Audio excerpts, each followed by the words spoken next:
Queen Elizabeth II എന്ന കപ്പലിൻ്റെ വിശേഷങ്ങളും കാഴ്ചകളുമാണ് ഇന്ന് ഞാൻ ഷെയർ ചെയ്യുന്നത്. ഓണം വെക്കേഷൻ സമയത്ത് നമ്മൾ ദുബായിൽ എത്തിയിട്ടുണ്ടായിരുന്നല്ലോ. ആ സമയത്ത് നമ്മൾ സ്റ്റേക്കേഷന് പോയിട്ടുണ്ടായിരുന്നതാണ്. അപ്പോൾ അവിടെ എന്തൊക്കെയാണ് കാണാനുള്ളതെന്നൊക്കെ നമുക്ക് കാണാം. നമ്മൾ ഒരു ലഞ്ചിൻ്റെ സമയമാകുമ്പോഴാണ് വീട്ടിൽ നിന്ന് ഇറങ്ങിയിട്ടുണ്ടായിരുന്നത്. ലഞ്ച് കഴിച്ചതിന് ശേഷമാണ് നമ്മൾ ഷിപ്പിലേക്ക് പോകുന്നത്. നമ്മുടെ ഫേവറേറ്റ് ആയിട്ടുള്ള ഒരു ബിരിയാണിയാണ് പാക്ലിയാരിയിലെ ബിരിയാണി. അപ്പോൾ അത് കഴിക്കാൻ വേണ്ടിയിട്ടാണ് നമ്മൾ വന്നിട്ടുണ്ടായിരുന്നത്. UAE-യിലുള്ളവർ പാക്ലിയാരിയിലെ ബിരിയാണി ഇതുവരെ ട്രൈ ചെയ്തിട്ടില്ലെങ്കിൽ തീർച്ചയായിട്ടും ഒന്ന് ട്രൈ ചെയ്ത് നോക്കണം കേട്ടോ. ബിരിയാണി ലവേഴ്സിന് വീണ്ടും വീണ്ടും വന്ന് കഴിക്കാൻ വേണ്ടിയിട്ട് പ്രേരിപ്പിക്കുന്ന ഒരു ഫ്ലേവറാണ് കേട്ടോ ഈ ഒരു പാക്ലിയാരിയിലെ ബിരിയാണി എന്ന് പറയുന്നത്. നല്ല അടിപൊളി ടേസ്റ്റാണ്, ക്വാണ്ടിറ്റിയും അത്യാവശ്യമുണ്ട്. അങ്ങനെ നമ്മൾ ഫുഡൊക്കെ കഴിച്ചിട്ടാണ് നേരെ ഷിപ്പിലേക്ക് പോകുന്നത്. സത്യം പറഞ്ഞു കഴിഞ്ഞാൽ ഈ ഒരു യാത്ര എനിക്കും മോൾക്കും സർപ്രൈസ് ആയിരുന്നു കേട്ടോ. എങ്ങോട്ടാണ് യാത്ര എന്നുള്ളത് ഒക്കെ പറഞ്ഞിട്ടുണ്ടായിരുന്നില്ല. നമ്മളവിടെ എത്തുന്ന സമയത്താണ് ശരിക്കും നമ്മൾ അറിയുന്നത്. അതൊരു ഭയങ്കര ഒരു എന്താ പറയുക നെട്ടൽ തന്നെയായിരുന്നു. സന്തോഷമായി. കാരണം എത്രയോ നാളായിട്ട് ഇങ്ങനെ വിചാരിക്കുന്നതാണ് ഷിപ്പിൽ കയറണം എന്നുള്ളത്. അപ്പം ആ ഒരു ആഗ്രഹം സാധിച്ചു, അൽഹംദുലില്ലാ. ആയിരക്കണക്കിന് ആളുകളെയും വഹിച്ച് സമുദ്രസഞ്ചാരം നടത്തിയ പടുകൂറ്റൻ കപ്പലാണ് നമുക്ക് മുന്നിൽ കാണുന്നത്. അപ്പോൾ അതിനകത്ത് കയറി കഴിഞ്ഞ് കഴിഞ്ഞാൽ വിശാലമായൊരു ഏരിയയിലേക്കാണ് നമ്മൾ ആദ്യം ചെന്നെത്തുന്നത്. അതിനകത്ത് ആ ഷിപ്പിൻ്റെ ഡീറ്റെയിൽ ആയിട്ടുള്ള കാര്യങ്ങളൊക്കെ ഉൾപ്പെടുത്തിക്കൊണ്ട് ഒരു ഏരിയ തന്നെ ചെയ്തു വെച്ചിട്ടുണ്ട്. സമുദ്രസഞ്ചാരം അവസാനിപ്പിച്ച് താമസത്തിനുള്ള ഹോട്ടലായി മാറിയ ഷിപ്പാണ് നമുക്ക് മുന്നിലുള്ളത്. ഷിപ്പിൻ്റെ മോഡലിൽ ചെയ്തു വെച്ചിട്ടുള്ള ഒരു ഏരിയയാണ് നമ്മൾ ചെന്ന് കയറുന്നത്. നല്ല ഭംഗിയുള്ള ലൈറ്റുകളോട് കൂടിയാണ് ഇവിടെ ഒരുക്കിയിട്ടുള്ളത്. വലിയൊരു റീഡിംഗ് ഏരിയ തന്നെ ഇവിടെ സെറ്റ് ചെയ്ത് വെച്ചിട്ടുണ്ട്. ക്വീൻ എലിസബത്തിനകത്തുള്ള ഓരോ ഫ്ലോറിലും അടങ്ങിയ വിശദാംശങ്ങൾ അവിടെ കൊടുത്തിട്ടുണ്ട്. നിരവധി പെയിൻറ്റിങ്ങുകളും കപ്പലിൻ്റെ മോഡലുകളൊക്കെ നിർമ്മിച്ച് വെച്ചിട്ടുണ്ട്. ചെക്ക് ഇൻ ചെയ്യുന്ന സമയത്ത് ഈ ഒരു റിസപ്ഷൻ ഏരിയ നമുക്ക് ഒരുപാട് കാഴ്ചകളാണ് ഇവിടെ തരുന്നത്. പിന്നെ നമ്മൾ ഇവിടെ നിന്ന് ഇറങ്ങി മറ്റൊരു ഗ്ലാസ് ഡോറിലൂടെയാണ് കപ്പലിലേക്ക് പോകാൻ വേണ്ടിയിട്ട് ഈ ഒരു ഏരിയയിൽ നിന്ന് പുറത്തിറങ്ങുന്നത്. അങ്ങനെ നമ്മൾ നേരെ കപ്പലിലേക്കുള്ള ബ്രിഡ്ജിലേക്കാണ് ഇനി പോകുന്നത്. കപ്പലിൻ്റെ അകത്തേക്ക് കയറാൻ വേണ്ടിയിട്ടുള്ള ബ്രിഡ്ജിൻ്റെ സൈഡിലേക്കാണ് നമ്മൾ പോകുന്നത്. അപ്പോൾ അതിന് മുമ്പായിട്ട് നമ്മൾ കുറച്ച് ഫോട്ടോസും വീഡിയോസൊക്കെ എടുത്തു. അങ്ങനെ ബ്രിഡ്ജിനകത്തൂടെ നമ്മൾ കയറി ചെല്ലുന്നത് ഒരു നീണ്ടു കിടക്കുന്ന വരാന്തയിലേക്കാണ്. അങ്ങനെ ലഗേജെല്ലാം റൂമിലേക്ക് അവിടെയുള്ള സ്റ്റാഫ് നമുക്ക് എത്തിച്ചു തന്നിട്ടുണ്ടായിരുന്നു. കപ്പലിൻ്റെ അകത്തെല്ലാം ഒരു പ്രീമിയം ടച്ച് നൽകിയിട്ടുണ്ട്. ആയിരക്കണക്കിന് ആളുകളെയും വഹിച്ച് സമുദ്രസഞ്ചാരം നടത്തിയ പടുകൂറ്റൻ കപ്പലായിട്ടുള്ള ക്വീൻ എലിസബത്ത് II 3 കോടി പൗണ്ട് ചിലവഴിച്ചിട്ടാണ് ഇത് നിർമ്മിച്ചിട്ടുണ്ടായിരുന്നത്. 1967 നിർമ്മാണം പൂർത്തിയാക്കി 1969 ആദ്യത്തെ യാത്ര നടത്തുന്നത്. ഏകദേശം 40 വർഷങ്ങൾക്ക് ശേഷമാണ് ഇതിൻ്റെ സഞ്ചാരം അവസാനിപ്പിക്കുന്നത്. അത് 2018 നീണ്ടു കിടക്കുന്ന വരാന്തയിലൂടെ വേണം റൂമിലേക്ക് എത്തിച്ചേരാൻ വേണ്ടിയിട്ട്. ഇതിൽ പല ടൈപ്പ് റൂമുകളുണ്ട്. നമ്മളെടുത്തത് ഓഷ്യൻ വ്യൂ റൂമിലായിരുന്നു. റൂമിനകത്ത് നിന്ന് വിൻഡോയിലൂടെ നമുക്ക് കടൽ കാണാൻ പറ്റും. ആ ഒരു ടൈപ്പ് റൂമാണ് നമ്മൾ എടുത്തിട്ടുണ്ടായിരുന്നത്. ഇത് നമുക്ക് ബുക്ക് ചെയ്യാൻ വേണ്ടിയിട്ട് UAE റെസിഡൻസിനാണെങ്കിൽ അവരുടെ ഓഫീസ് വെബ്സൈറ്റ് വഴി സ്പെഷ്യൽ റേറ്റിന് കിട്ടും. അല്ലാത്തവർക്ക് ഓൺലൈനായോ ട്രാവൽ ഏജൻസി വഴിയോ അത് ബുക്ക് ചെയ്യാൻ പറ്റും. റൂം നല്ല പ്രീമിയം ലുക്കിൽ തന്നെയാണ് ഉണ്ടായിട്ടുണ്ടായിരുന്നത്. നല്ല സൗകര്യങ്ങളോട് കൂടിയിട്ടുള്ള റൂമായിരുന്നു. ഇതിനകത്ത് നല്ല സൗകര്യങ്ങളോട് കൂടിയിട്ടുള്ള പാർട്ടി ഹാള്, പിന്നെ അതുപോലെ തന്നെ കടൽ കാഴ്ച കണ്ട് ഭക്ഷണം കഴിക്കാവുന്ന മനോഹരമായ വിശാലമായ റെസ്റ്റോറൻറ്റ്, വലിയ മ്യൂസിയങ്ങൾ എല്ലാം ഇതിനകത്തുണ്ട്. അങ്ങനെ ഒരുപാട് കാഴ്ചകൾ നമുക്കിതിനകത്ത് കാണാനുണ്ട് കേട്ടോ. അപ്പോൾ ഞാൻ ആ കാഴ്ചകളൊക്കെ ഉൾപ്പെടുത്തിയിട്ടുണ്ട് ഈ ഒരു വീഡിയോയിൽ. അപ്പോൾ വീഡിയോ സ്കിപ്പ് ചെയ്യാണ്ട് കാണണേ. അപ്പോൾ അതാ നമ്മളുടെ ഈ ഒരു ചെറിയ വിൻഡോയിലൂടെ നമുക്ക് പുറത്തേക്ക് നോക്കുന്ന സമയത്ത് കടൽ കാണാൻ പറ്റും.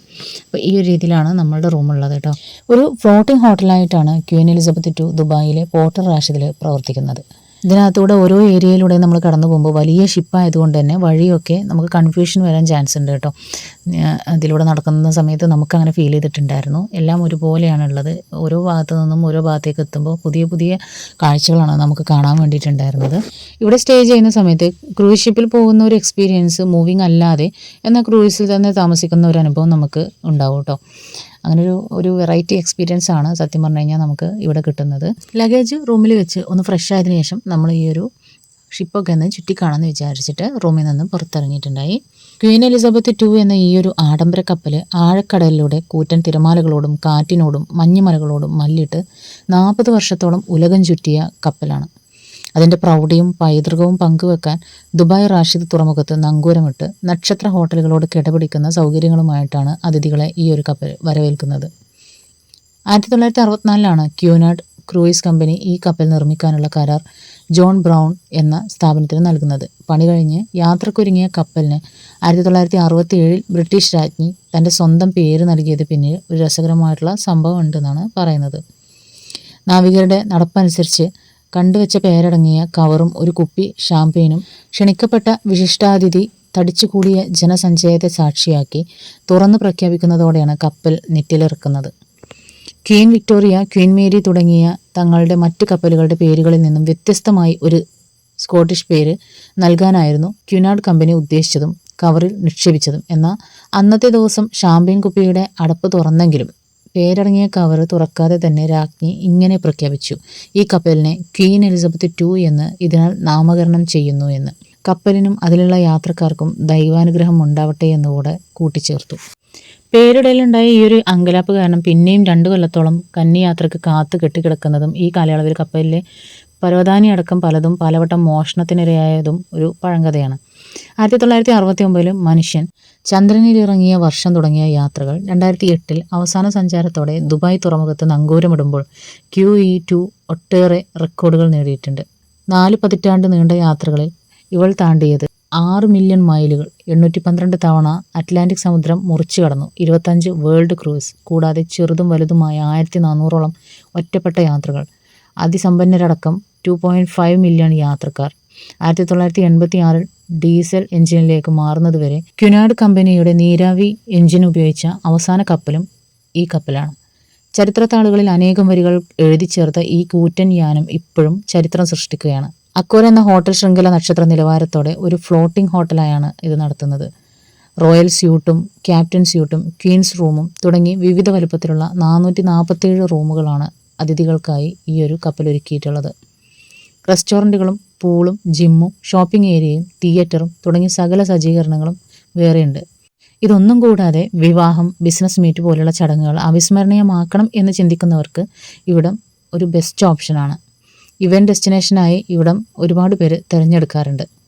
കപ്പൽ യാത്രകളിലെ പ്രത്യേകതകളും സൗകര്യങ്ങളും പരിമിതികളും ആഡംബര സംവിധാനങ്ങളും നിർമ്മാണത്തിലെ വൈദഗ്ധ്യവും കപ്പൽ നിയന്ത്രണത്തിനുള്ള ഒരുക്കങ്ങളും ഒക്കെ പൊതുജനങ്ങൾക്ക് കണ്ട് മനസ്സിലാക്കാൻ പറ്റുന്ന രീതിയിലാണ് ഇത് സജ്ജീകരിച്ചിട്ടുള്ളത്.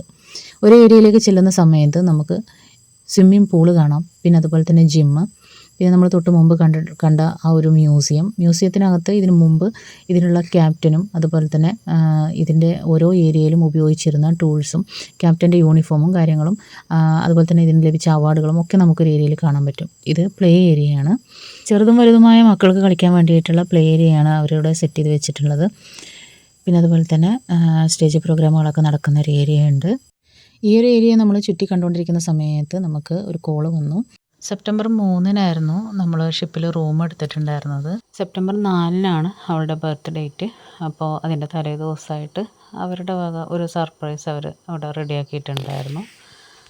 അതൊരു ഫസ്റ്റ് അനുഭവമാണ്, ഫസ്റ്റ് എക്സ്പീരിയൻസ് ആണ് അവർക്കാണെങ്കിലും. അപ്പോൾ ഞങ്ങളങ്ങനെ റൂമിൻ്റെ സൈഡിലേക്ക് ചെന്നു.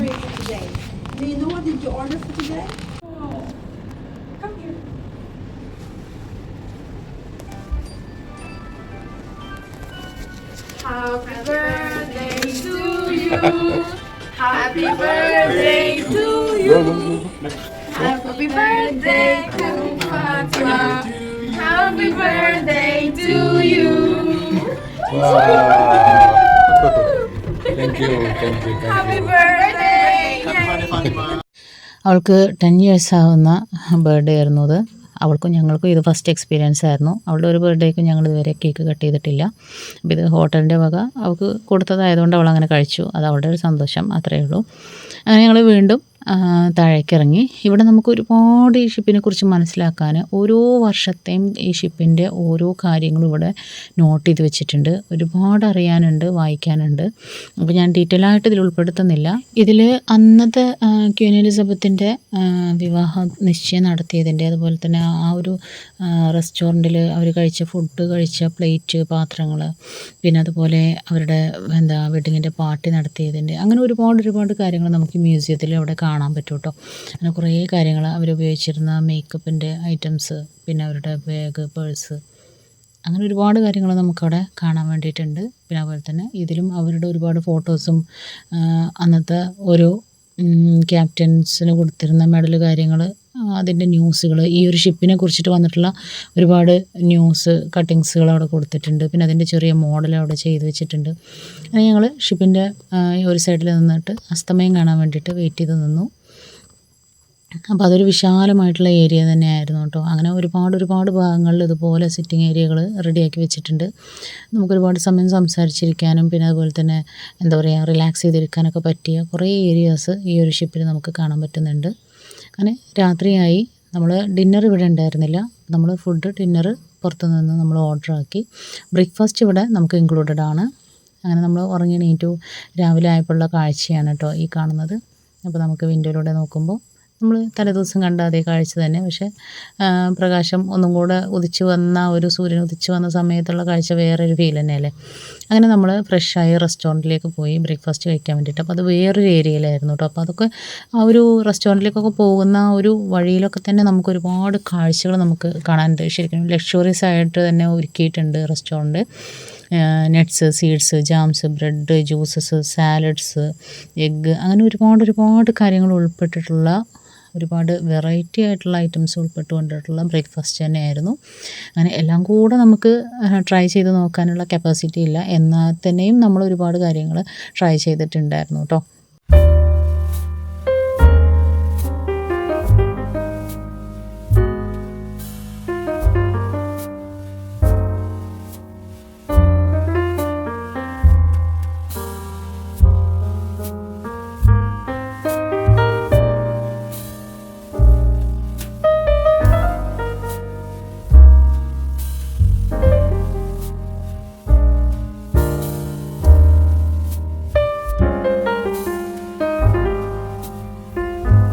നമ്മളെപ്പോഴും സ്റ്റേക്കേഷന് പോകുന്ന ഓരോ ഹോട്ടലുകളിനേക്കാളും പ്രത്യേകത എനിക്കിവിടെ തോന്നിയത് വെറൈറ്റി ആയിട്ടുള്ള ഒരുപാട് വെറൈറ്റികളായിട്ടുള്ള ബ്രെഡുകൾ ഇവിടെ അവൈലബിൾ ആണ് കേട്ടോ. കാണാൻ നല്ല ഭംഗിയായിട്ടുള്ള കളർഫുള്ളായിട്ടുള്ള ബ്രെഡുകൾ നമുക്കിവിടെ കാണാൻ പറ്റിയിട്ടുണ്ടായിരുന്നു. അപ്പോൾ അതിൻ്റെ വീഡിയോ ഞാൻ ഉൾപ്പെടുത്താം. പൗച്ച്ഡ് എഗ്ഗ്, ഓംലെറ്റ്, പിന്നെ അതുപോലെ തന്നെ ബോയിൽഡ് എഗ്ഗ്, ഇതൊക്കെ ലൈവായിട്ട് നമുക്ക് സെറ്റ് ചെയ്ത് തരുന്ന കൗണ്ടറാണിത്. അപ്പോൾ ഇവിടുത്തെ എല്ലാ ഐറ്റം ഫുഡും നമുക്ക് നല്ല ടേസ്റ്റായിട്ട് തന്നെയാണ് കേട്ടോ തോന്നിയത്. പിന്നെ ഇതിൻ്റെ അറേഞ്ച്മെൻറ്റ്സും കാര്യങ്ങളും നല്ല ക്യൂട്ടായിട്ടുണ്ടായിരുന്നു. എല്ലാം നല്ല അടിപൊളിയായിട്ട് തന്നെ സെറ്റ് ചെയ്ത് വെച്ചിട്ടുണ്ട്.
റെസ്റ്റോറൻറ്റിൻ്റെ മറ്റൊരു സൈഡിൽ നിന്ന് ഓപ്പൺ ഡെക്കിലേക്കുള്ളൊരു ഏരിയയാണ്. അപ്പോൾ അങ്ങനെ നമ്മൾ ഓപ്പൺ ഡെക്കിലേക്ക് കടന്നു. അവിടെ ഒരുപാട് പേര് ഇങ്ങനെ വെയിൽ കൊള്ളാൻ വേണ്ടിയിട്ടൊക്കെ ഇരിക്കുന്നുണ്ടായിരുന്നു കേട്ടോ. നല്ല ഫോട്ടോ എടുക്കാൻ പറ്റുന്ന ഏരിയയൊക്കെ ഉണ്ടായിരുന്നു. പിന്നെ അതുപോലെ തന്നെ ഷിപ്പിൻ്റെ ഏറ്റവും ടോപ്പിലേക്കുള്ള സ്റ്റെയർ കേസും ഇവിടെയാണുള്ളത്.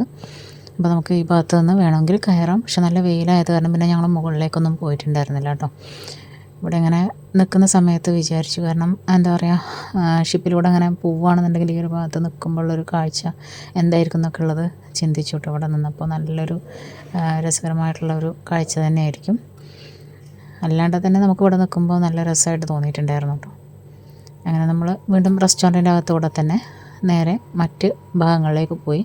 ഒരുപാട് ഏരിയ ഇനിയും നമുക്കിവിടെ കാണാനും കവർ ചെയ്യാനൊക്കെ ഉണ്ട് കേട്ടോ. ഞാൻ കുറേ ഭാഗങ്ങൾ വീഡിയോ എടുത്തിട്ടില്ല, ചില ഭാഗങ്ങളൊക്കെ വീഡിയോ എടുത്തിട്ടുള്ളൂ. ഇവിടുന്ന് നമ്മൾ പുറത്തേക്ക് കിടക്കുന്ന സമയത്ത് നമ്മൾ വന്ന വഴി പോലെ തന്നെയാണ് പല പല ഭാഗങ്ങളായിട്ട് നമുക്ക് കാണുമ്പോൾ തോന്നുക കേട്ടോ. പിന്നെ നമുക്ക് വഴിയും മാറിപ്പോവും, എല്ലാം ഒരുപോലെയൊക്കെ ആയത് കാരണം. ഇത് ബാർ കൗണ്ടറാണ്. ഇതുപോലുള്ള ഒരുപാട് ഏരിയകൾ ഷിപ്പ് ഓടിക്കൊണ്ടിരിക്കുന്ന സമയത്ത് ഉണ്ടായിരുന്നു കേട്ടോ. അതിനകത്ത് അങ്ങനെയുള്ള ഭാഗങ്ങളൊക്കെ കണ്ടിട്ടുണ്ടായിരുന്നു. പിന്നെ പല ഭാഗങ്ങളിലായിട്ട് ഇതുപോലെ ഇരുന്ന് സംസാരിക്കാനും അതുപോലെ ബാർ ഏരിയേൻ്റെ ഭാഗങ്ങളായിട്ടുള്ള സിറ്റിംഗ് ഏരിയകളും ഒക്കെ ഉണ്ടായിരുന്നു. പിന്നെ അത് കഴിഞ്ഞ് ഒരുപാട് ഹാളുകളാണ്. ഇതൊരു കോൺഫറൻസ് ഹാളാണ്. അത് കഴിഞ്ഞ് കഴിഞ്ഞാൽ ഇതാ ഈ ഒരു സൈഡിലായിട്ട് ഇതുപോലൊരു സെറ്റിയൊക്കെ സെറ്റ് ചെയ്ത് വെച്ചിട്ടുള്ളൊരു ഹാളുണ്ട്. അങ്ങനെ ഓരോ ഫ്ലോറിലും വ്യത്യസ്ത രീതിയിൽ ഇതുപോലെ ഹാളുകളൊക്കെ സെറ്റ് ചെയ്ത് വെച്ചിട്ടുണ്ട് കേട്ടോ. നമ്മളവിടുന്ന് ഒരുപാട് ഫോട്ടോസൊക്കെ എടുത്തു. പിന്നെ അതിനുശേഷം നമ്മൾ റൂമിലൊക്കെ എത്തി കുറച്ച് സമയം റൂമിൽ സ്പെൻഡ് ചെയ്ത് പിന്നെ പാട്ടും കളികളൊക്കെ ആയിട്ട് കുറച്ച് ടൈം ആയിരുന്നു. അതിനുശേഷമാണ് നമ്മൾ വെക്കേറ്റ് ചെയ്തിട്ടുണ്ടായിരുന്നത്. അങ്ങനെ നമ്മൾ ബ്രേക്ക്ഫാസ്റ്റ് കഴിഞ്ഞ് കുറച്ചധികം സമയം അവിടെ സ്പെൻഡ് ചെയ്തതിന് ശേഷം നമ്മൾ വെക്കേറ്റ് ചെയ്ത് ഇറങ്ങി. ഇതാണ് ഷിപ്പിൻ്റെ പുറത്തുനിന്നുള്ള കാഴ്ച. ഒരുപാട് കാണാനുണ്ട് അതിനകത്ത്. അതുപോലെ നമ്മൾ ഷിപ്പിലേക്ക് കയറുന്നതിന് മുമ്പായിട്ടുള്ള എൻട്രൻസ് ഏരിയ, ഇവിടെയും നമുക്കൊരുപാട് കാണാനും അതുപോലെ തന്നെ വായിക്കാനും ഒക്കെ ഉണ്ട് കേട്ടോ. നല്ലതായിട്ട് ഈ ഭാഗം തന്നെ നമുക്കൊരുപാട് നടന്ന് കാണാനുണ്ട്. ഷിപ്പിൽ ഒരുപാട് സാധനങ്ങൾ അവിടെ അങ്ങനെ കാഴ്ചക്കായിട്ട് വെച്ചിട്ടുണ്ട്. അപ്പം അങ്ങനെ നമ്മൾ ഷിപ്പിനോട് വിട പറഞ്ഞ് ഇറങ്ങി. മൂവ് ചെയ്യാത്തൊരു ഷിപ്പായതുകൊണ്ട് ബോറടിക്കുമെന്ന് തോന്നിയേക്കാം, പക്ഷേ അങ്ങനെയൊന്നുമല്ല കേട്ടോ. അതിനകത്ത് തന്നെ ഒരുപാട് കാഴ്ചകളുള്ളതുകൊണ്ട് നമുക്ക് അങ്ങനെ ബോറടിയൊന്നും ഫീൽ ചെയ്യാനില്ല. അപ്പോൾ ഇതുവരെ എക്സ്പീരിയൻസ് ചെയ്യാത്തവർ തീർച്ചയായിട്ടും ഒന്ന് ട്രൈ ചെയ്ത് നോക്കാൻ മറക്കണ്ട. വീണ്ടും കാണാം. Thank you.